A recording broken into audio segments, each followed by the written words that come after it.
కలియుగం అంతమయ్యే లోపు వడ్డీతో సహా ఈ అప్పు తీరుస్తానని స్వామి మాటిచ్చారు. అందుకే మనం హుండీలో వేసే కానుకలు ఆ వడ్డీ కింద జమ అవుతాయని చెబుతారు.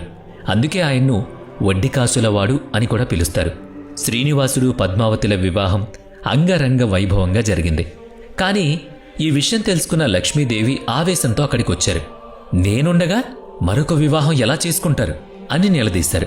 అటు పద్మావతీదేవి ఇటు లక్ష్మీదేవి మధ్య వాదన మొదలైంది. ఆ సమయంలో కలియుగంలో భక్తులను రక్షించడానికి అదే సరైన సమయమని భావించిన శ్రీనివాసుడు ఇక తాను శిలారూపంలో ఉండిపోవాలని నిర్ణయించుకున్నాడు. ఇద్దరు దేవేరులు చూస్తుండగానే స్వామివారు శిలగా మారిపోయారు.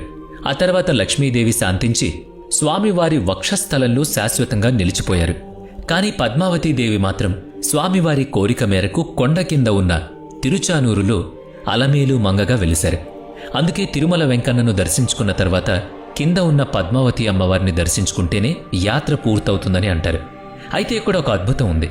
స్వామివారిలో పురుష లక్షణాలతో పాటు స్త్రీ లక్షణాలు కూడా ఉంటాయి. అంటే ప్రకృతి లక్షణాలు. దీనికి నిదర్శనమే స్వామివారి అలంకరణ.